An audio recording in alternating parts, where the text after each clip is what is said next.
Bom, primeiramente eu quero agradecer, né, o convite. Está me ouvindo bem aí, Guto? Tô ouvindo.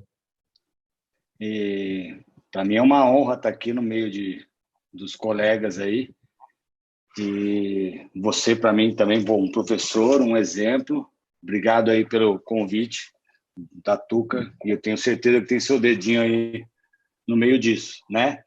A ideia, pessoal, é eu apresentar um pouquinho. Eu sei que a cefalometria é um tema chato para quem não é realmente, ainda não, o bichinho da ortodontia não pegou. Então, eu fiz um apanhado meio que geral, algumas dicas bem bacanas sobre essa parte de ortodontia na era digital. Tem até algumas coisas de vários assuntos e essa pincelada da cefalometria, eu tenho certeza que vocês vão vê-lo de uma maneira diferente. Não, a ideia não é que fique maçante, tá bom? Bom, então vamos lá. Bom, o Guto já me apresentou, né? Então não preciso mais disso. Mas, na verdade, a minha paixão realmente é a ortodontia. Então, quando eu fui pensar em outras especialidades, ou no mestrado, ou até mesmo no doutorado, eu pensei em algumas matérias e algumas disciplinas que são relativamente ligadas, tudo é interligado, mas diretamente a isso. Então, poxa, quantos pacientes a gente percebe que tem problema de DTM, ou a pessoa vai usar aparelho pensando que vai resolver o problema da dor na articulação, ou o paciente fazendo um tratamento ortodôntico começa a ter recessão gengival. Então, foi por isso, na verdade, que eu me propus a estudar essas outras disciplinas. Mas o meu dia a dia realmente é ortodontia. Agora, o meu consultório, por exemplo, é 100% alinhadores, tá? Não tem um caso de Bract mais. Não, a gente, então, essa face digital, por exemplo, de escaneamento, de impressão 3D, essas coisas a gente não é o futuro, né? Tipo, é o presente bem instalado mesmo, não dá para a gente falar, um dia vai ser assim. Então, a ideia é a gente dar uma pincelada meio que geral, eu vou mostrar para vocês um pouquinho aí, tá? Toda vez que a gente está fazendo alguma coisa diferente, ou vocês agora olhando essa parte de cefalometria, ou para quem curte essa parte de cefalometria, está olhando a parte da cirurgia, a gente sempre está nessa curva de aprendizado aí, a gente está saindo da nossa zona de conforto. E isso é necessário para a nossa evolução aí profissional, tá? Então, a gente não tem outra opção em cima disso. Então, a ideia é que eu passe aí uma troca de informações, né, para a gente poder que fique um pouquinho mais claro. Eu vou um pouquinho da introdução da ortodontia aí, mostrar para vocês algumas coisas, para que a gente entre realmente nessa parte e fique mais leve. E eu garanto para vocês que não, numa quinta-feira, às 9h30 da noite, não vou aborrecê-los com coisas muito complexas, tá? Quando a gente fala de ortodontia, né, a gente Engel, em 1890, a gente já tinha esse tipo de aparelho, tá? Então, se a gente for pensar em num século, olha a quantidade de informação e de evolução que a gente teve, tá? Então, quando a gente fala de ortodontia, a gente parte de um princípio, de um ponto de aplicação de força no dente para que a gente ocorra essa movimentação, tá? Então, olha como era um projeto de um Bract em 1915 e para 1932, tá? Então, dentro das especialidades, eu posso falar para você que a ortodontia tem uma evolução muito bacana, tá? Então, a gente tinha o tratamento com essas bandas e tal. Hoje, por exemplo, nós temos casos cirúrgicos que vão para cirurgia ortognática sem nenhum tipo de metal, só com os botões para a hora da cirurgia realmente. Então, a evolução está muito bacana, né? Então, através dessa evolução, a gente tem vários modelos de bractes autoligados, bractes de estéticos, vários modelos de bractes linguais, vários tipos e modelos de fio, de inúmeros materiais. Então, tudo isso vem agregando para que nós tenhamos resultados mais previsíveis, melhores, né? Então, essa que é a ideia. Mais confortáveis e mais estéticos, né? Então, é um conjunto de coisas aí, né?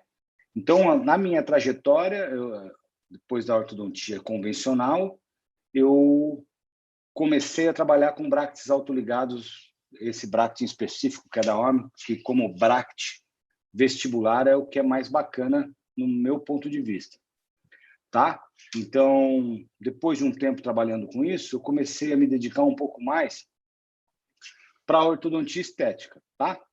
E o que é a ortodontia estética realmente? Quando a gente vai tentar,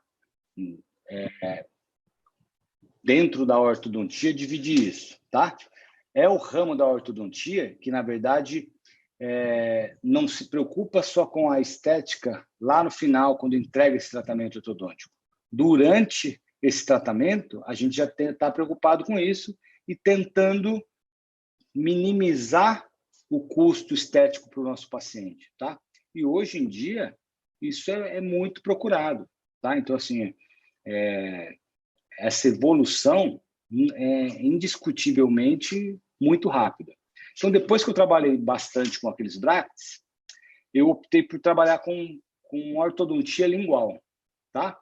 Aqui eu coloquei essa imagem para a gente fazer um comparativo e vocês entenderem um pouco.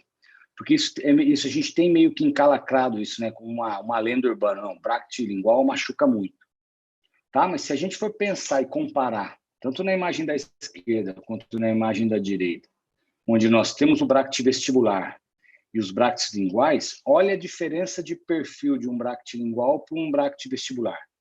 Então, realmente, a língua é mais sensível, mas se a gente comparar com o bract vestibular, ele é muito mais delicado, né? Então, eu quero desmistificar isso para vocês. Isso é mais uma lenda urbana do que realmente impossível de se usar. Claro que também tem bracts e bracts, como tudo, né? Como o professor José Augusto passa a parte de resina, tem resina que é melhor, resina que é pior, mas existem bracts com perfil muito baixo para a gente conseguir trabalhar com ortodontia lingual. O meu trabalho de mestrado, a gente fez o comparativo pensando em conforto, tá? E nós usamos realmente essas duas linhas, essas duas marcas de bract. Eu posso garantir para vocês que os dois tiveram o mesmo desconforto. Um teve mais conforto com a língua e o outro teve mais desconforto com o lábio, tá? E o legal é que esse trabalho a gente fez no mesmo paciente, então era por sorteio se ele usava superior lingual ou inferior lingual, mas porque o limiar de dor como varia um pouco, então a gente optou por fazer pelo mesmo paciente, porque tem gente mais sensível e gente menos sensível. Então, podem abrir o coração de vocês aí. Mas quando a gente fala de ortodontia, acaba sendo mais complexo quando a gente fala da ortodontia lingual, porque a gente tem uma distância interbract menor, né? Então, a quantidade de fio para a gente conseguir essa movimentação acaba sendo entre um dente e outro, a gente tem menos espaço. E, consequentemente, essa distância interbract menor, a dificuldade maior nessa movimentação. Mas que o tratamento funciona muito bem, as consultas para o ortodontista acabam sendo mais difíceis, porque dá mais trabalho. Mas não dá para falar que a gente não tem bons resultados com ortodontia lingual, tá? Aí, pensando em ortodontia estética, o que tem de melhor realmente é a ortodontia lingual, porque o cara olha para você e não vê nada. E aí depois nós tivemos a evolução com os materiais, por exemplo, de conseguir trabalhar com os alinhadores para casos mais complexos, não para casos mais simples, tá? Como conforto é bem melhor, mas como estética, eu ainda acho que o lingual ainda é mais estético, tá? Então, mas assim, tem vários benefícios trabalhar com esse tipo de aparelho. Hoje nós temos algumas marcas que a gente tem resultados muito bacanas, tá? E a ortodontia lingual, a gente só vê o dente, então acaba ficando muito mais estético. Esse é um caso dessa, a gente publicou um capítulo nesse livro aqui em 2018, então a gente faz a comparação realmente da ortodontia na era digital, que é o que eu quero passar para vocês. Claro que com um pouco mais de foco na cefalometria, mas não vai ser nada muito pesado, tá? Quando a gente fala de ortodontia, a gente segue sempre essa sequência, né? Então, a gente pede uma documentação, com essa documentação e a avaliação desse paciente, a gente vai fazer um planejamento, né? Chega num diagnóstico, faz um planejamento e queremos uma previsibilidade de resultado, tanto de tempo de tratamento quanto de resultado deste planejamento. Então, seria essa a linha para que nós tenhamos sucesso no nosso planejamento. Tá? E agora eu quero mostrar um vídeo para vocês aqui, porque é o que eu mostrei para vocês, que a gente está na corda bamba ali, sempre saindo da nossa zona de conforto. E tudo que a gente vai fazer, independente da especialidade que vocês vão querer fazer, a gente tem uma curva de aprendizado, tá? Para quem não sabe, isso aí é uma tarrafa. Isso é coisa de pescador, vai ter gente aí que sabe o que é, vai ter gente que nunca viu, tá? Então, vou mostrar para vocês esse cara jogando uma tarrafa, tá? Então, apesar de vocês acharem que não tem nada a ver, acaba tendo e vocês vão entender isso um pouquinho mais para frente. Olha lá, olha o arco que ele jogou a tarrafa, como abriu isso direitinho. Vocês acham que esse cara jogou uma tarrafa dessa maneira aí da primeira vez? Não. Com certeza não. Mas se é o que a gente vai fazer, a gente vai buscar a excelência para jogar a tarrafa dessa maneira, tá? A gente pode começando a jogar a tarrafa desse jeito. Mas faz parte da nossa curva de aprendizado. Não tem como ser diferente, né? Então, o que eu quero que vocês entendam é que todo mundo vai passar por esse caminho. E é um caminho que a gente, fazendo dessa maneira, é muito gratificante num futuro próximo, tá? E por que eu acho que a ortodontia digital, a ortodontia estética, cresceu dessa maneira nesses últimos tempos, tá? Porque hoje em dia, quantas vezes a gente vai escutar isso? Quanto tempo vai demorar meu tratamento? Né? As pessoas não têm mais tempo, não têm mais saco para passar a vida de aparelho. Cara, eu tenho certeza que vocês aí, alguém de vocês, ou mais, tem aquele amigo que, puto, parece que o cara nasceu de aparelho. Nunca ninguém viu o cara sem aparelho ortodôntico. Aí você pergunta para o cara usou 16 anos. Hoje em dia, o mundo não nos permite mais isso.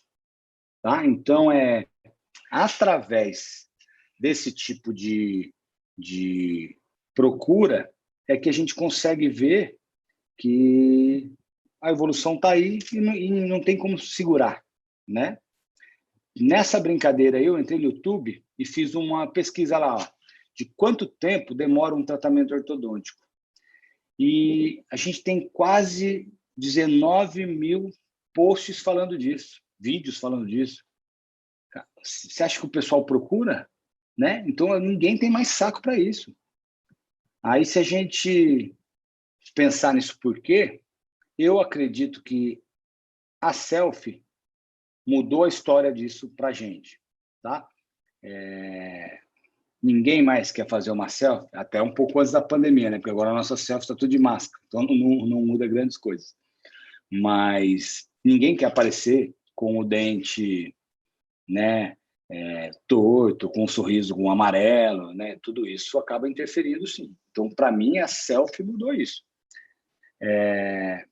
Se a gente fizer um levantamento, o Brasil sempre foi um dos pioneiros e dos países que mais venderam cirurgia plástica, por exemplo. E agora, as lentes de contato, esses procedimentos estéticos, né? A gente superou a cirurgia plástica, né? Não estou aqui para discutir se indicação, se indiscriminado, se está certo, se não está, não é isso. Mas que superou, isso é indiscutível. Então, a gente tem que acompanhar o que está acontecendo para conseguir trabalhar de uma melhor maneira, tá? Nessa mesma brincadeira da busca do YouTube, eu fiz essa mesma pesquisa, como tirar selfie, tá? E a gente tem vídeos com quase 800 mil visualizações. Então, olha que maluquice isso, gente. A imensidão que isso está atingindo, tá? Então, eu acho que essa frase se encaixa muito bem no que a gente vem vivendo. O analfabeto do século XXI não será aquele que não consegue ler e escrever, mas aquele que não consegue aprender, desaprender e reaprender. Então, isso é muito maluco. Se pensar o que eu fazia no meu trabalho, não vamos colocar 5 anos atrás, tudo mudou muito. Se eu continuasse batendo o pé nisso, falando, não, vou continuar fazendo da maneira que eu quero, porque é assim que eu aprendi, e isso não pode mudar. Eu já estava para trás, né? Então, a gente tem que acompanhar essas mudanças. E sempre trabalhando da maneira correta, entregando os resultados. Porque vender um tratamento é uma coisa. Agora, você entregar esse tratamento é outra coisa. Os dois andam ali, ó. Aí volta aquela história da corda bamba. Então, mas a gente trabalhando direitinho, estudando e se aprimorando, não tem como dar errado, tá? Então, bom, eu sou apaixonado no que eu faço, tipo, muito. Se eu não precisasse nunca trabalhar, falar que eu ganhei na Mega Sena 500 milhões, eu ia trabalhar sim, porque eu adoro o que eu faço, tá? E sei que eu faço bem. Então, isso me conforta.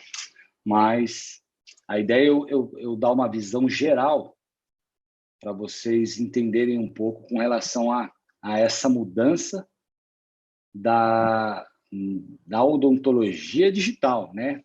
Claro que a gente foca na ortodontia, mas isso mudou muito. A hora que eu mostrar para vocês como nós fazíamos uma análise cefalométrica há alguns anos e como é feito hoje, parece brincadeira, né? Assim, de como que essa evolução está aí, né? Eu acho que vocês aqui nem usaram orelhão. Pô, mas hoje a gente saca o celular e resolve. Antes tinha que ir lá, pegar a caminha, comprar uma ficha, tinha ficha DDD, você vai ligar para outra cidade. Era uma...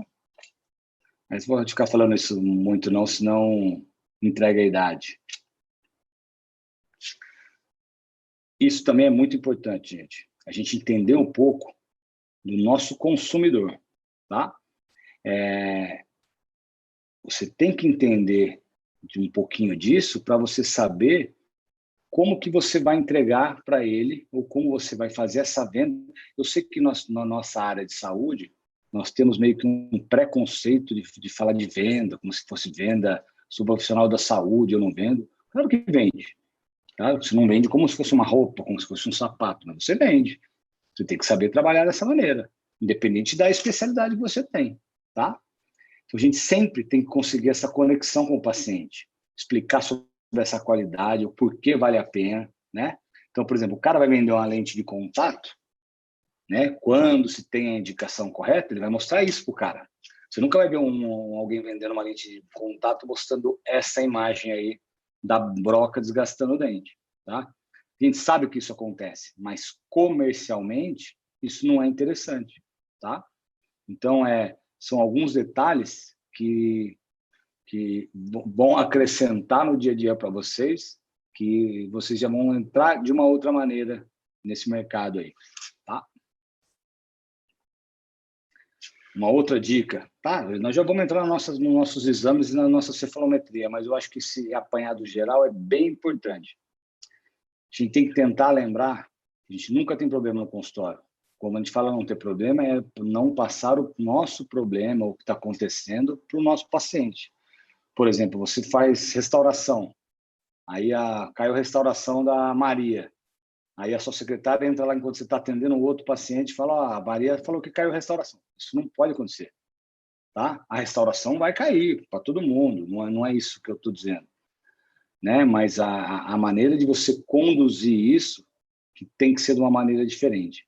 Então, eu acho que o diferencial aí está nesses detalhes. Já parte do princípio que o trabalho em si tem que ser bem feito, tá? Mas isso é uma coisa que a gente tem que estar sempre muito atento aí. Por exemplo, a gente nunca fala assim, minha paciente desmarcou. Isso não é interessante. Olha lá, ó. Tivemos uma alteração na agenda, estamos com o horário das 18 disponível. Não fica muito mais delicado? É a mesma coisa, desmarcou mesmo. Mas é uma maneira de você colocar isso de uma maneira mais leve, tá? Então, são algumas maneiras para que as pessoas vejam o teu trabalho sempre com essa excelência que a gente quer mostrar. Tá? Nunca perguntar também para o paciente, posso confirmar sua consulta? Olha que bacana. Hoje, dia 14 de abril, às 19 horas, estaremos te aguardando. Você já está confirmando. Então, é diferente, porque quando você fala, posso confirmar sua consulta, você está dando uma dúvida que o paciente pode, naquela hora, falar, quero ir, não quero ir. Então, são algumas dicas que são legais. Tá? Bom, agora vamos falar um pouco da parte de ortodontia e dos exames que são necessários para isso, para que nós tenhamos a gente vai ter a visão de como fazer esse planejamento e da evolução desse tipo de planejamento, tá? Então, seriam os exames, né? Antes nós trabalhávamos com modelos analógicos, modelos de gesso. Eles funcionam? Funcionam, claro que funcionam, né? Mas não dá para falar que com um modelo digital e comercialmente isso não vende muito mais. Se a gente for pensar, por exemplo, que eu vou fazer uma avaliação de um paciente, a gente faz um escaneamento, passa o scanner na boca do cara e no escaneamento eu já consigo fazer a movimentação ortodôntica que eu quero fazer. Então eu já deixo o sorriso do cara lindo ali e você passa uma previsão de investimento para o cara, assim, sobre esse tratamento. Vai vender muito mais do que se eu pegar o mesmo exame, que seria uma pasta ortodôntica, com essas radiografias e modelo de estudo, abrir na minha perna, olhar e falar o que eu vou fazer. O que vai impressionar mais o nosso paciente? O que a gente vai ter? Como isso vai vender? O que vai vender mais? Né? Então, isso a gente tem que estar sempre muito atento. Tá? Então, quando eu tenho que pedir uma documentação ortodôntica, eu nunca dou o papel do centro de radiologia para o meu paciente e falo, vai lá, faz lá. Aí o cara se perde, isso aí para no carro, ele larga lá ele já Jéssica, que é uma das meninas que trabalham comigo, dá uma atenção para tu que organiza para ela fazer o exame. Ela já vai ligar no centro de radiologia, essa mulher já vai sair com isso aqui agendado. A probabilidade da gente se perder no meio disso é muito menor. Tá? Bom, bora lá, que já são quase 10. Eu fico olhando aqui, fico vendo só a quantidade de participantes descendo. Cefalometria.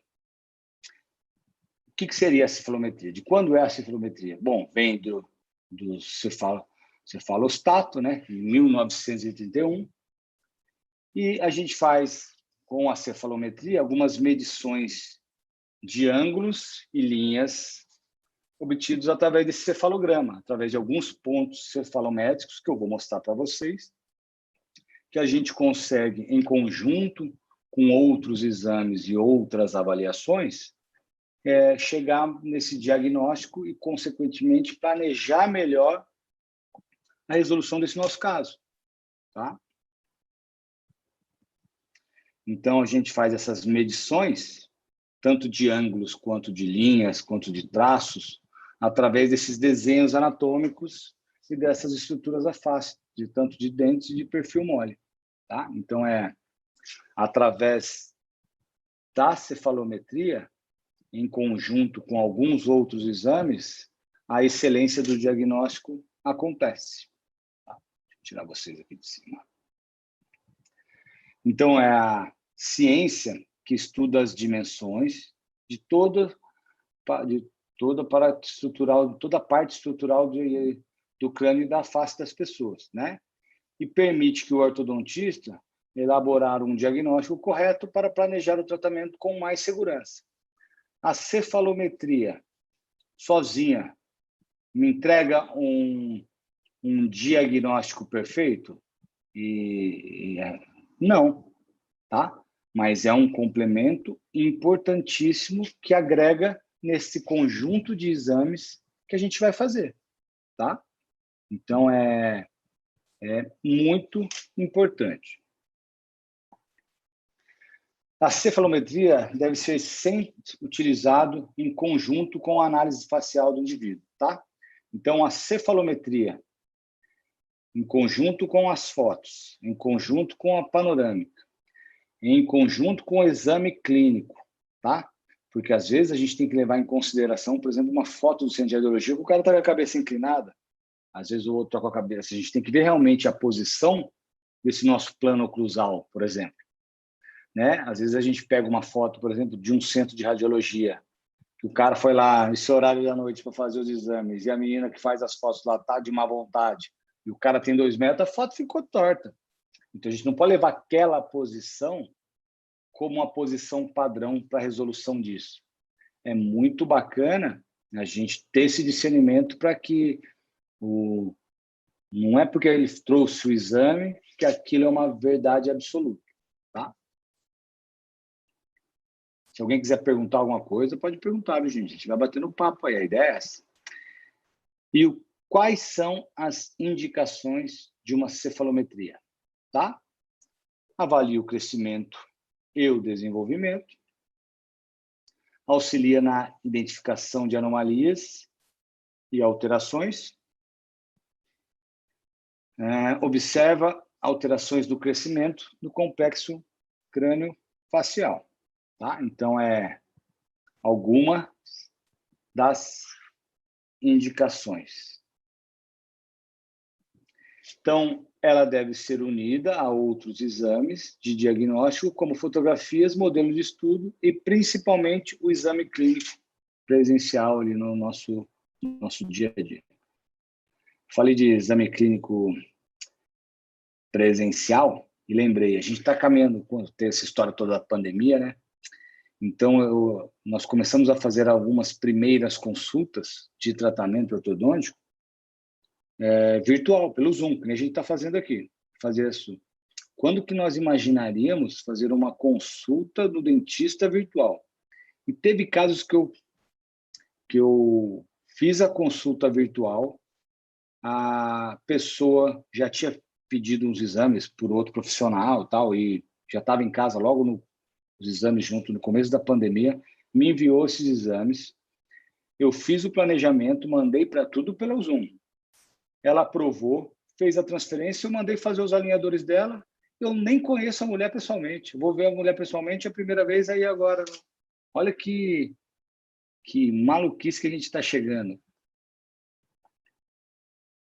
Então, ela analisa de que forma as partes se relacionam entre si e como o crescimento ou mudanças com o tratamento vai afetar esse conjunto, tá? Então, é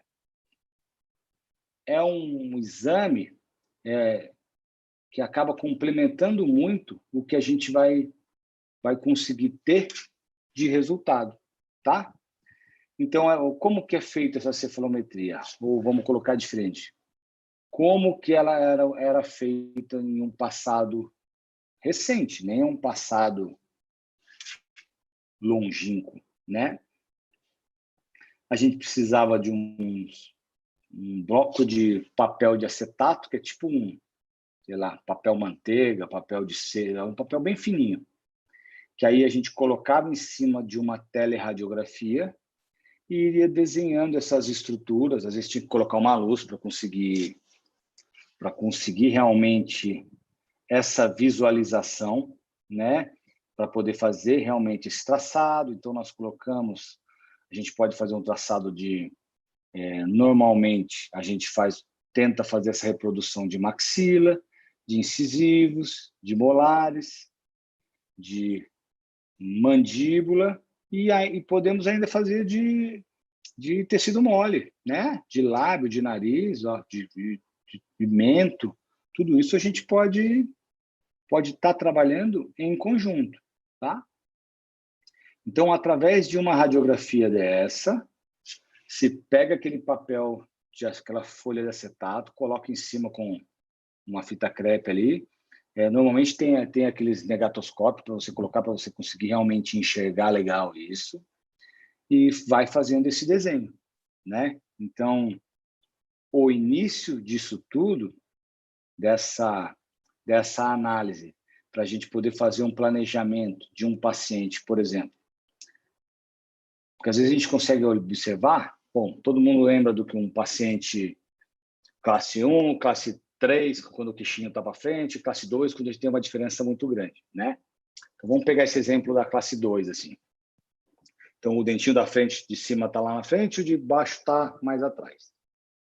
O porquê que ele tem essa diferença?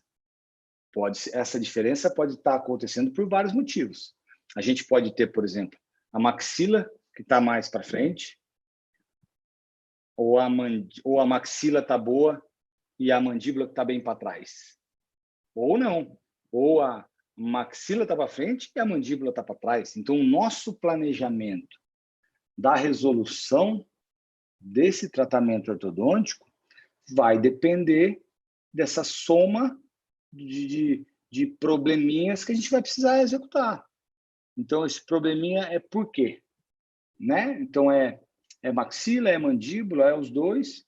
Né? E uma coisa que a gente leva muito em consideração e o que vem uma evolução muito grande, que faz parte disso que a gente vai estar falando hoje, se a gente for pensar, por exemplo, um tomógrafo, um aparelho de radiografia panorâmica, que faz essas teleradiografias laterais, por exemplo, é igual máquina fotográfica. Então, tem máquinas fotográficas com uma baita resolução, como a que nós temos hoje nos novos celulares, vamos dizer assim, e tem outras panorâmicas que teleradiografias ficam turvas, que você não consegue enxergar nada com nada. Então, tudo isso vem agregando no sucesso e no planejamento disso, tá? Então, ó, em cima de uma radiografia, e aí quando se desenhava, normalmente se fazia um traçado da parte mole, né, da parte óssea e da parte dentário, e a gente dividia isso em cores, né? E para conseguir que através deste desenho, que é uma maneira inicial, tá? Vocês não vão precisar decorar ou entender tudo isso. A ideia não é essa. Mas que a gente conseguia, por exemplo, através de algumas medidas padrões, a gente conseguir ter uma ideia do que esse paciente está com o quê? Ele tem uma maxila que está retraída, que está protruída, não, a mandíbula que está crescendo mais que a maxila, ou não, os dois estão bem relacionados, realmente é a posição dos incisivos que não estão legal de molar. Então, tudo isso, através desse exame aí, a gente consegue, na somatória dos outros, chegar no melhor diagnóstico, tá? Então, é muito bacana. Então, olha aqui, um outro traçado, tá? Tanto de tecido da parte de base maxilar, base mandibular, molares e incisivos, para poder fazer uma avaliação tanto desses ângulos. Então, agora a gente já começa a ver uma imagem dessa e a gente já começa a ver, ó, que a gente tem alguns pontos cefalométricos. O que seriam os pontos cefalométricos? Olha nessa imagem onde a gente tem as bolinhas vermelhas. Isso são alguns pontos. E a união desses pontos, né, que a gente tem esses traços aí que a gente consegue, através de um traço, relacionando ao outro, a gente começa a ver que tem alguns tipos de ângulos.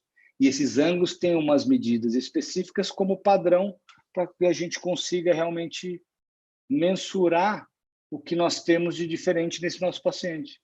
Pô, tá vendo como a cefalometria não é um bicho de 7 cabeças? A gente só tem que começar a entender isso de uma maneira mais leve. E a gente pode fazer um traçado com sobreposição de imagem, como essa imagem que eu coloquei para vocês aqui. O que seria essa imagem? Seria um tratamento, tá?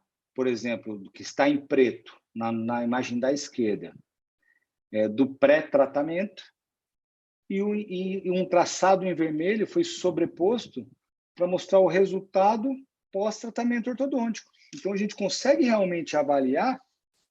Olha a diferença de inclinação que nós tínhamos no incisivo superior, para o incisivo inferior. Então, através de um traçado dessa maneira, fica tudo mais palpável, mais fácil do nosso paciente da gente conversar, por exemplo, com um tratamento multidisciplinar que vai para a cirurgia, ou até por uma reabilitação protética, o que se tem, aonde a gente consegue chegar e aonde a gente chegou, né? Então, tudo isso acaba agregando muito, tá? Então, agora vocês já começam a ver que não é tão... Né? Então, assim, em alguns casos, a gente faz essa reprodução aqui de cima mais simples, quando a gente está preocupado realmente só com a posição dentária. Então, a gente consegue ver, ó, óleo molar, que seria em preto a imagem inicial, comparado com a imagem final do tratamento. Olha o quanto esse molar destruiu, olha o quanto esse incisivo retraiu, que era o planejamento para esse caso, né? Então, a gente já começa a ver que não é tão difícil assim, tá? E aí, com a nossa evolução, né, a gente já conseguia, por exemplo, fazer um traçado, né? Então, a gente tem fazer aquele desenho e fazer uma sobreposição de imagem na foto. Então, olha como realmente a gente consegue... e a gente já está acima disso, tá? Isso aqui a gente está colocando como se fosse uma ordem cronológica, vamos dizer assim, tá? Mas a gente está muito acima de pensando em evolução. Mas olha, a gente desenhava no papel e ficava lá, papel e radiografia. Olha o jeito que a gente já consegue fazer essa sobreposição, tá? Então, para um diagnóstico correto, é lindo, e para uma venda de tratamento, também é lindo, tá? Então, quando nós falamos de cefalometria, aqueles traçados que eu já mostrei para vocês, que tinham, como se fosse uma figura geométrica fechada ali, né, com várias retas, a gente tem uma imensidão de ângulos, de retas, de pontos, de dimensões, para conseguir avaliar e ver o que é indicado, né? Quando nós falamos dessa cefalometria, tá? Eu selecionei algumas que seriam as mais importantes, gente. Mas eu estou para falar para vocês que, sem exagero, tem pelo menos mais 20 análises. Porque os pontos cefalométricos nós temos, mas o que acontece? Por exemplo, as pessoas vão estudando, os pesquisadores, e eles acabam meio que fazendo uma mudancinha numa reta lá e colocando o nome dele e usando aquilo, tá? Então, a gente tem muitos. Esses nomes que eu coloquei aqui, ó, McNamara, Análise de USP, Jarabá, Ricketts, Moyer, Steiners e Tweed, são análises que vocês vão, se vocês pegarem qualquer pedido daqueles de documentações ortodônticas, do dentista de vocês, ou de algum centro de radiologia, vocês vão ver que esses nomes têm. Tem algumas outras, mas tem algumas que dão uma variadinha.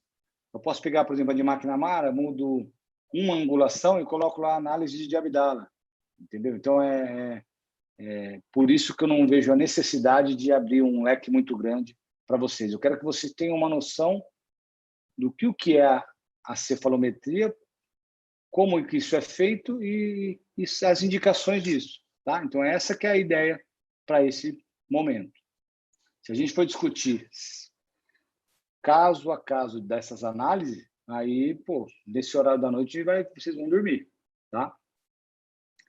E para cada análise, existe uma sequência, uma cambada de ponto, tá? E eu trouxe para vocês também os pontos principais. Então, a gente tem o ponto o cela, o ponto naso, o ponto orbitário, o póreo, ponto A, ponto ENA, ponto B, ponto ENP e ponto pogônio, tá? Tem mais pontos? Tem mais uma cambada de pontos. Mas essa visão do clínico geral, ter uma noção de uma cefalometria, ou para indicar para um profissional, ou para você entender realmente o que está acontecendo, com essa quantidade de pontos e com aquelas análises, se vocês entenderem uma análise daquela, já é de bom tamanho, tá? Então, olha lá, ó, os pontos, ponto nasio, ponto cela, né? O ENA, como se fosse ENP. Então, ó, a gente já consegue ver, ó, que do ENP até o NA, se eu traçar uma reta, eu já consigo ter uma noção do meu comprimento da minha maxila. Olha que bacana. E se eu traçar uma reta, por exemplo, do gônio para o gnátio, que seria esse primeiro na frente aqui na sínfise, lá atrás, eu já consigo ter uma ideia do comprimento da minha mandíbula. Ah, mas eu não estou preocupado com o meu comprimento. Esse cara está com uma tendência de mordida aberta. Sabe aqueles que vai morder o hot dog e não toca o dente? Então, eu poderia medir para ver se não está proporcional esses pontos aqui de trás.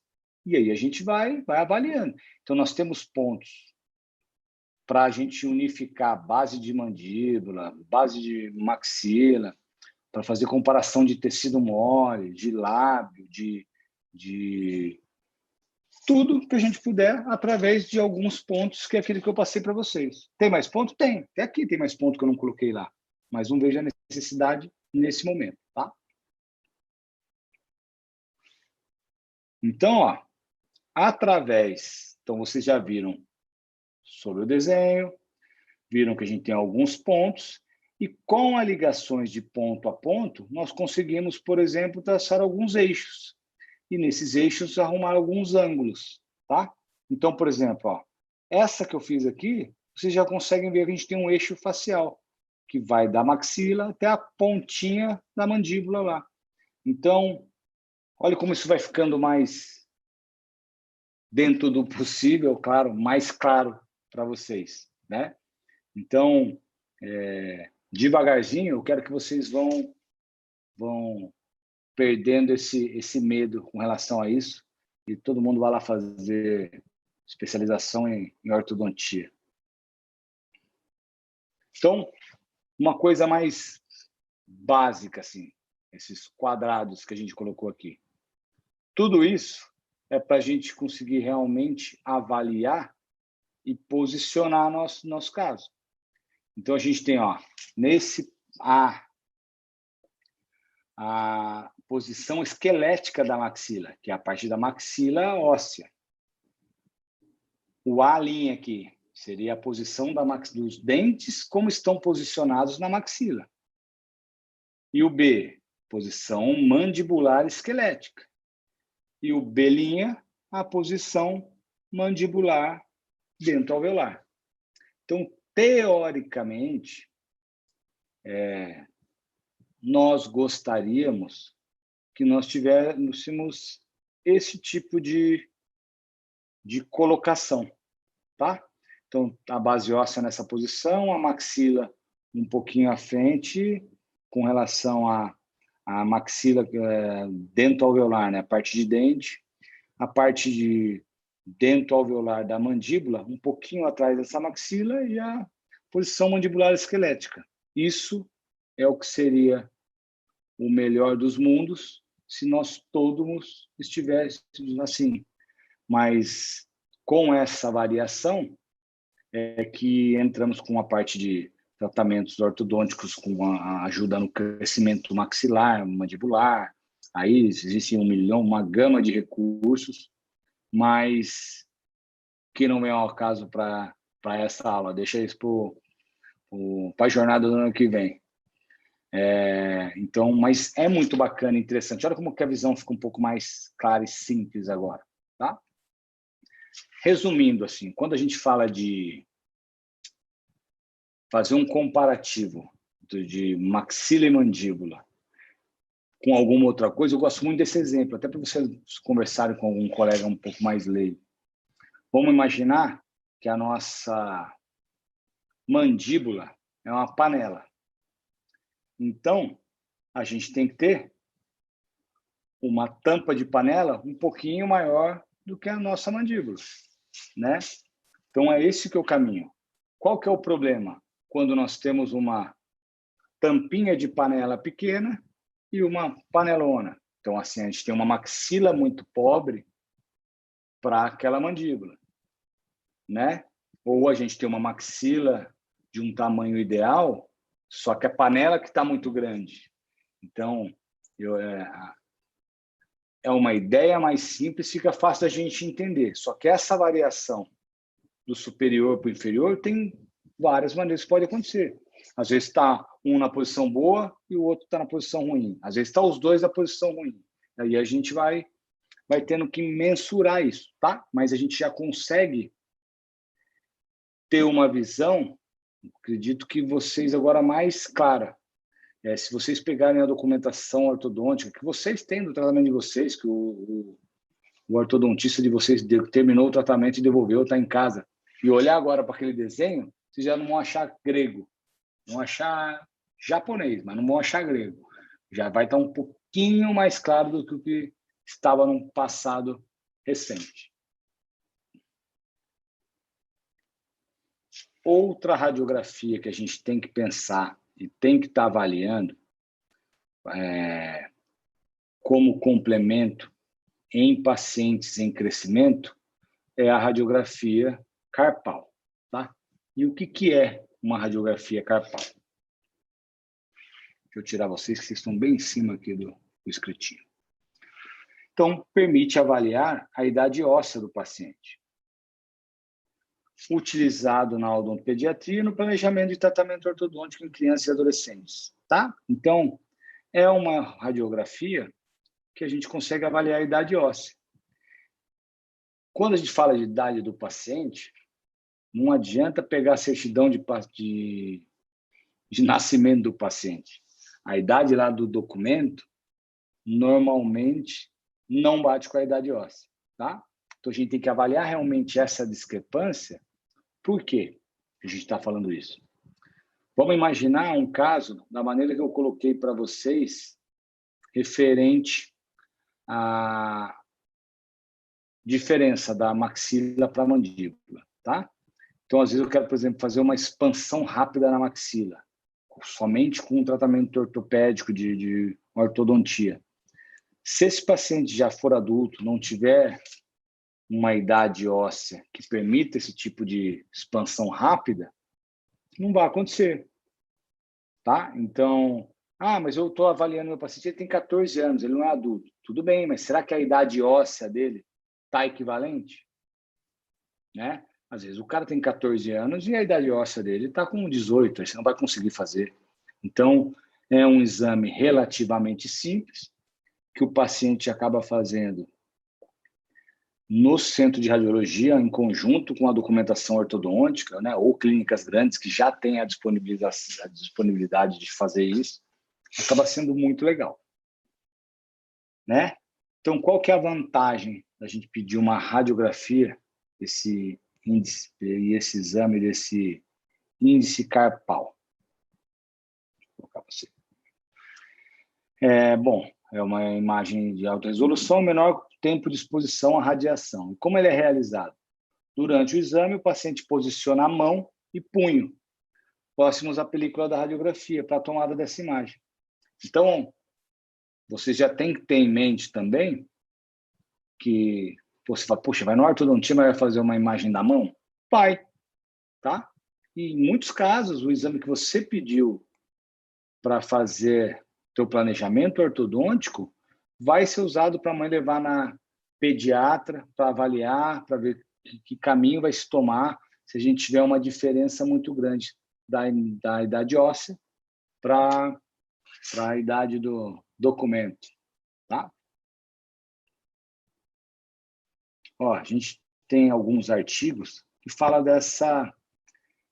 tem vários artigos, na verdade. Eu peguei um artigo simples para a gente conseguir ver isso junto e que fique claro, não fique um tipo de maçante, né? Que falar desses dois assuntos que são mais difíceis para quem não é da área. Então, a ideia foi essa. Então, a gente consegue ver realmente essa maturação óssea, né?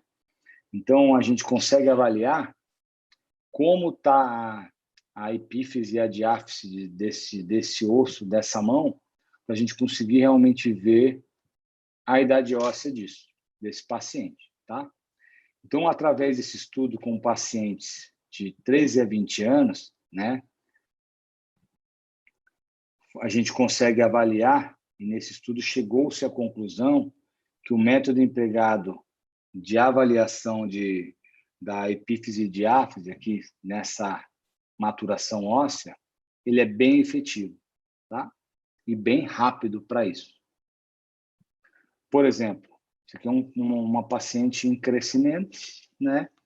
Que veio para fazer um planejamento de tratamento ortodôntico, então a gente tem que avaliar a panorâmica, ver a quantidade de falta de espaço que a gente tem, ver como a gente tem posição de côndilo, posição de incisivo, o que a gente precisa fazer nessa idade né, dessa criança em crescimento. E aí, quando a gente pede esse exame, a imagem não está muito bacana, mas ó, a Manuela, ela tem o laudo dessa radiografia de mão e punho aqui da nossa esquerda, ela tem, na verdade, 5 anos e 10 meses de idade. E olha a diferença para a idade óssea. Ela tem uma idade óssea de 7 anos e 10 meses. Então, 2 anos de diferença. Tá? Então, olha se a gente só levar em consideração a idade do RG, ou da certidão de nascimento. Tá? E é um exame aí relativamente simples, tanto na obtenção do exame, quanto na avaliação e no planejamento desse nosso resultado. Tá? Então, ó, falando de cefalometria ou falando de imaginologia, olha que imagem turva. Olha como a gente... na verdade, não está errado, né, gente? Isso é o que se tinha, né? Então, volta naquele exemplo que eu falei para vocês. Usar o orelhão, né? Olha esse comparativo de uma imagem para a gente fazer uma obtenção de um traçado cefalométrico, o que a gente quiser de diferença de uma imagem da esquerda, como já está muito melhor do que a panorâmica que eu mostrei anteriormente, e olha a imagem da direita com essa reprodução, né? Então, essa parte 3D aí está caminhando de vento em popa. Olha isso, que bacana. Não sei se vocês vão achar bacana, mas eu achei muito legal. Hoje nós temos já disponível na Apple Store, dos outros aparelhos aí que não é da Apple, da Samsung, a gente pode baixar esse aplicativo gratuito, ó, Easy Age. E aí você vai seguindo um passo a passo, o aplicativo é gratuito, e você consegue descobrir a idade óssea do nosso paciente. Pô, a gente tem um aplicativo gratuito que agrega nisso. Olha que bacana, né? Então, isso é a evolução. Não dá para falar que não se tem essa evolução. Então, todos conectados. Hoje não dá para dizer que a gente não está fora disso, gente. Por mais que vocês querendo ou não, a gente vai ter que estar sempre, né? As coisas vão mudando, mas a gente tem que estar sempre muito ligado nisso, tá? Então, ó, isso aqui é um scanner intraoral, esse que o professor José Augusto usou, que nós adquirimos aí há algum tempo, que acaba ajudando muito no nosso dia a dia, tá? E o que um scanner intraoral como esse faz? Tira 6.000 fotos por segundo. É isso que ele faz. E aí vai conseguindo fazer essa obtenção da imagem, né? Então, a gente consegue ter um planejamento, tanto do tratamento ortodôntico naquele momento, como um arquivo muito legal, né? Pô, caso de ortodontista, aquela quantidade de modelo que se gerava, cara, era enlouquecedor onde ia guardar aquilo. Agora deixa tudo na nuvem. E o que é mais bacana? Se você usou fez esse aparelho, fez esse tratamento, está fazendo esse tratamento e daqui, sei lá, fez o escaneamento dela hoje. Essa aí é minha filha, fez o escaneamento dela hoje. Faz daqui 2 meses, 3 meses, e você consegue fazer a sobreposição da imagem na tela do scanner para conseguir ver quais dentes realmente andaram da maneira que a gente estava esperando, quais dentes não andaram. Olha que loucura, cara. Então fica muito mais palpável isso, tá? E se eu realmente sentir a necessidade, que eu não quero avaliar isso somente virtualmente na tela do meu scanner ou na tela do meu computador. A gente, através de uma impressorinha 3D, que não é um aparelho de um investimento alto, a gente, com uma resina líquida, fazer uns modelos. Olha aqui, ó. Tá? Então, a gente consegue trabalhar com esses modelos. Isso é feito lá no consultório na hora, ó, tá? Claro que a gente tem uma curva de aprendizado, volta na história da tarrafa lá, para conseguir fazer um modelo assim, todo oco, porque a resina tem um investimento mais alto, então, do que o gesso, por exemplo. Então, a gente tem que a gente dá uma driblada nisso para que a gente consiga ficar viável, tá? Mas com o passar do tempo, a gente consegue perceber que a gente tem modelos. O primeiro modelo que eu fiz, me deu vontade de chorar. Ele era desse tamanho, assim, parecia um paralelepípedo. Acho que devia pesar 1 quilo de resina. Eu gastei sei lá, um bom dinheiro para fazer um modelo daquele. E com o tempo você vai aprendendo e vai vendo que a gente não consegue mais. E esse modelo eu posso mandar tanto para um laboratório que vocês já estão acostumados para fazer um aparelho ortopédico, ou se eu não quero imprimir, eu já posso mandar o arquivo STL, o arquivo digital no laboratório para impressão disso, né?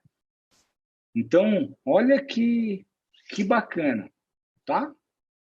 Então, tudo isso veio para somar. Ó. Então, hoje a gente tem um modelo, ó, deixa ele oco, tá? Então, depois da gente passar por essa curva, depois do meu pequeno paralelepípedo como primeiro modelo impresso, hoje eu posso falar para vocês que um modelo desse para a gente com uma quantidade maior de resina e tal, sai em torno de R$7. Então, com a facilidade do trabalho que a gente tem, pô, é uma diferença que não é tão grande para um vazamento e um modelo de gesso, né? E um material de moldagem, se somar tudo isso da maneira que precisa, né? Então, aí a gente consegue esses modelos. A gente pode colocar o nome do paciente, tudo isso para agregar e ficar um pouquinho melhor, tá? Aí, nós temos a possibilidade de trabalhar com alguns tipos de softwares para essa movimentação ortodôntica, unificando a parte lá do tomógrafo, a parte da análise cefalométrica, a parte, né, da cefalometria, em conjunto com essa parte virtual aí, tá? Puxa, Dá, mas eu queria fazer isso, mas eu não vou comprar um scanner. Não tem problema. Quando vocês pedirem a documentação no centro de radiologia, já pode pedir o escaneamento em conjunto. Aí, através desse arquivo, vocês fazem a movimentação que vocês acham melhor, tá? Então, por exemplo, nós temos essas 3 empresas aqui, que são as mais... Esse Arcfarm faz uns planejamentos ortodônticos bem legais e você paga após a aprovação desse caso.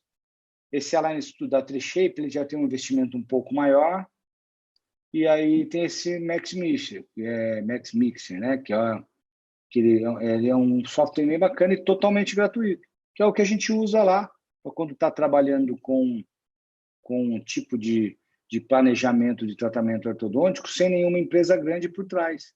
Funciona muito bem, né? Então, hoje a gente trabalha muito mais no computador do que realmente com o paciente, né? Então, só que a gente tem que estar sempre muito antenado com relação a isso, porque não é porque a consulta com o paciente é muito rápida que você vai atender o cara em 2 minutos e marcar 10 pacientes por hora lá. A ideia não é essa. É você aproveitar esse tempo para que você tenha essa interação com ele, né? E através desse software, isso aqui foi feito nesse Max Mix aqui, você consegue realmente fazer a movimentação do dente que você quer, né? Aí leva um dente para frente, leva um dente para trás, e aí a gente faz a produção desses alinhadores quando necessário, de ativação no modelo, tudo isso virtualmente, sem a necessidade de um trabalho mais manual, tá? Então a gente consegue, ó, levar para frente, para trás, tudo isso a gente consegue planejar da maneira que a gente quiser. A gente pode travar um dente, esse tipo de coisa. Então, com essa evolução de tudo isso que a gente conversou até agora, apareceu uma gama de quantidade, de uma gama imensa de marcas de alinhadores, tá? Se a gente fizer uma busca rápida, né, no Google aí, a gente tem uma quantidade gigante de alinhadores, tá? Aí tem suas limitações, a ideia a gente não está aqui para defender um ou outro, tá? Mas o que eu posso garantir para vocês é que o tipo do plástico que a gente trabalha muda muito, tá? Então, assim, apesar de ter várias marcas, eu estava vendo esses dias, parece que só nacional a gente tem mais de 50 marcas já. Só que a gente não consegue ter o resultado que esses alinhadores prometem, né? Então é mais complicado. Então por isso que hoje eu faço um pouco para casos bem simples, aqueles alinhadores que eu mostrei para vocês ali manualmente, ou trabalho com o Invisalign, que é o da-line, que é o pioneiro e o melhor. O plástico dele está muito acima de qualquer outra marca dessas aí. Né? Então, a imagem de um tomógrafo, né? E quando a gente compara, né, a precisão de um traçado cefalométrico feito daquela maneira que a gente conversou, o papel de acetato lá em cima da radiografia com uma iluminação por baixo e um 3D feito através de softwares já deixam tudo meio que pré-planejado, é muito diferente, né? Então a gente consegue que o computador faça isso de uma maneira muito mais precisa, né?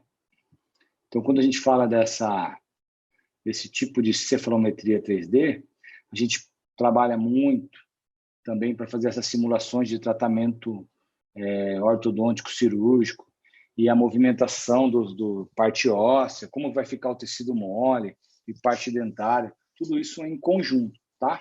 Existe um software que é esse Dolphin, que a gente consegue trabalhar. Pega um corte da tomografia, pega o tecido mole. Hoje a gente tem aplicativo de celular que a gente consegue fazer esse escaneamento da face e fazer a sobreposição em cima disso. Então, olha um pré-cirúrgico e um pós-cirúrgico com mentoplastia, tal, para poder se fazer um planejamento. Olha que bacana para ficar isso mais palpável e mensurado isso com o paciente, tá? Ou a gente pode trabalhar em conjunto com esse tipo de planejamento ortodôntico, ó, todo feito digitalmente. Então a gente consegue ver até esse pulinho que ele deu aqui, ó, é um jump dessa movimentação de elástico, a quantidade de retração, o que vai fazer, o que não vai fazer. Então, tanto para o teu planejamento quanto para um tratamento multidisciplinar de um paciente que vai fazer a parte ortodôntica e a parte cirúrgica, ou a parte ortodôntica, cirúrgica e reanatomização e aumento de tamanhos de coroas, fica muito mais previsível isso. Então, com essa evolução, e a gente precisa de ancoragem, por exemplo, do tratamento ortodôntico, que a gente fala dessa parte dos nossos mini implantes, tudo isso fica mais claro e mais fácil de se fazer, através de uma boa imagem radiográfica, tanto para uma cefalometria quanto para um planejamento de uma colocação do mini implante, é muito melhor. E esses recursos auxiliares, como esse mini implante ou DATS, dependendo se vocês procurarem aí, fizerem uma pesquisa, acaba ficando muito mais assertivo, né? E agora, nós podemos pegar, por exemplo, um exame de... Então, a gente viu radiografia, viu tomografia, e manda para algumas empresas especializadas que fazem esses traçados e essas reproduções de planos, de linhas, de ângulos, de uma maneira que, pensando em previsão de resultado, em mensuração do que a gente tem de osso ou não tem, olha a qualidade da imagem que a gente tem, né? Então, olha o jeito que a gente está chegando. Olha a avaliação de um ângulo, como a gente viu no traçado na folha de acetato, para isso, gente. Então, a gente consegue realmente mensurar comprimento, largura, ângulo, né? Tudo isso de uma maneira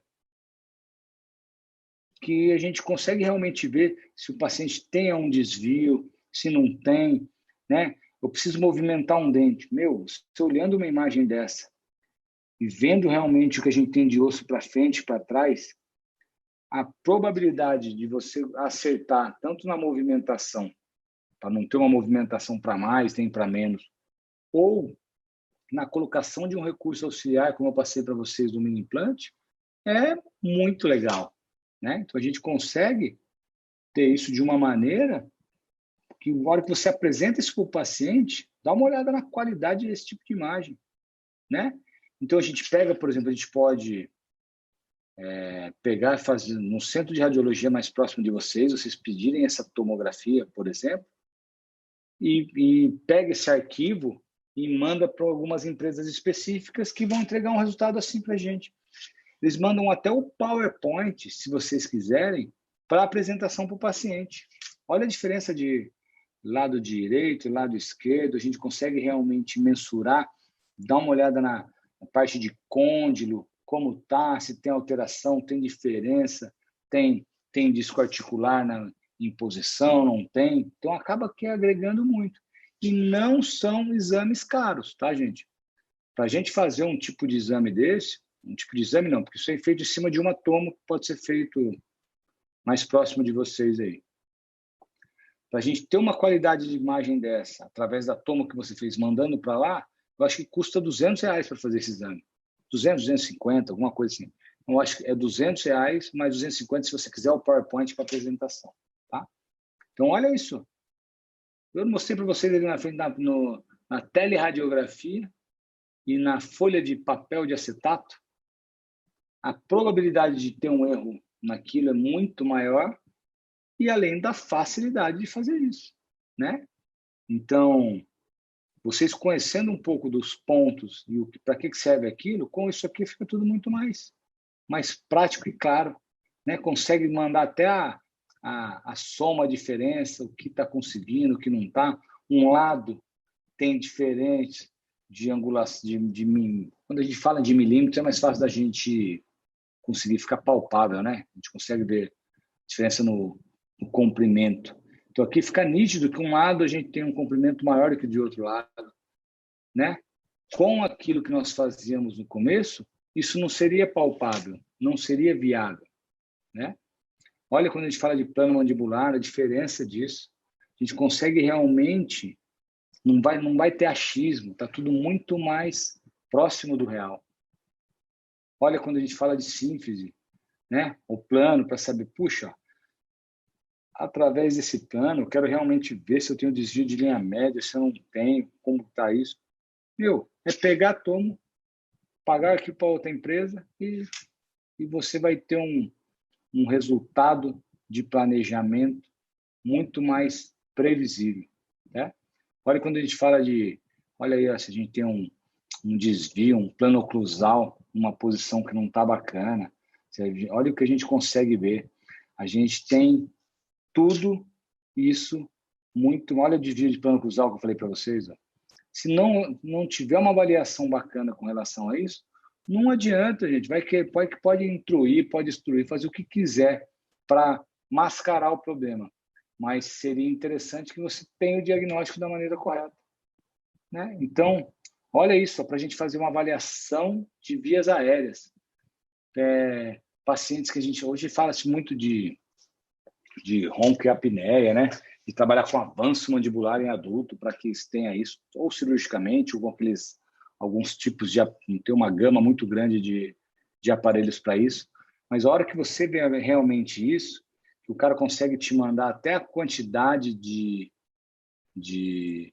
ar que passa, que não passa, através de alguns exames, pô, fica muito mais bacana. Então, olha onde nós estamos chegando. A gente começou falando no papel de acetato, lá em uma teleradiografia turva, que você imaginava que aquele ponto estaria ali embaixo, mas não era uma visão tão bacana. Então, eu quero mostrar para vocês, na verdade, que para vocês, dessa nova geração, está tudo muito mais fácil. É só ter boa vontade ali, que você não precisa nem pensar muito, tá? E a gente tem a possibilidade hoje de pegar esse exame que eu mostrei para vocês agora e, através do escaneamento facial, que é um escaneamento... Até no celular a gente baixa um aplicativo aí para fazer isso, e fazer essa sobreposição de imagem. Então, a previsão do antes e do depois, em cima disso, consegue ver isso muito legal. Principalmente esses casos cirúrgicos que vão por ortognática, se vai mudar muito a face, não vai, tá? Eu acredito que isso já está, né? Já não é novo. Mas vai começar a ser, por exemplo, o escaneamento intraoral, o escaneamento de face, essa sobreposição em cima de tomo, de teleradiografia, a qualidade da tomo da maneira que eu mostrei para vocês, vai ser uma realidade, tá? Então, assim, em pouquíssimo tempo, é isso que eu quero dizer, tá? Então, a colocação e o planejamento dos resultados que se está tendo acaba se somando muito e a gente conseguindo mensurar isso muito melhor. Não é...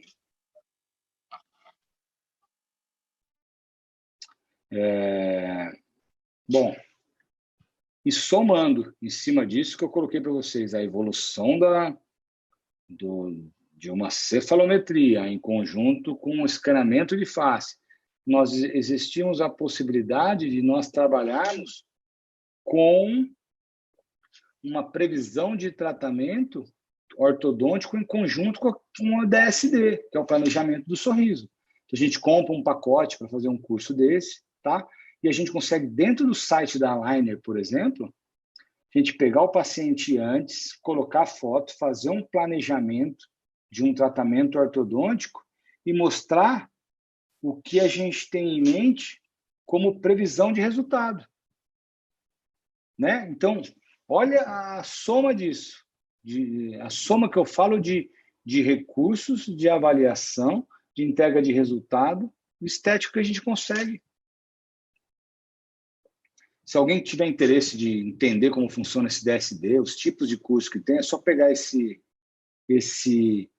QR Code que consegue levar vocês para poder entender um pouquinho mais sobre isso, tá? Então, gente, eu acredito muito. Para quem está aqui até esse horário, não sei se é obrigado por causa da lista ou não, mas mesmo assim vai agregar bastante para vocês. Vocês já vão estar saindo na frente como profissional aí. E a gente não pode deixar de falar que isso é o futuro, né? Então, a gente tem que estar sempre olhando para frente aí. Então, a soma aí dos tratamentos ortodônticos com alinhadores, que é uma realidade, com esses novos tomógrafos, scanners, impressoras, esses arquivos SD, é o futuro da nossa odontologia aí, tá? Se alguém precisar, não, aqui que eu tenho esse QR Code é de uns cursos que eu tenho de alinhadores, tá? Mas aqui tem meu Instagram, meu e-mail, o que precisarem podem contar comigo aí, estou aí para ajudá-los.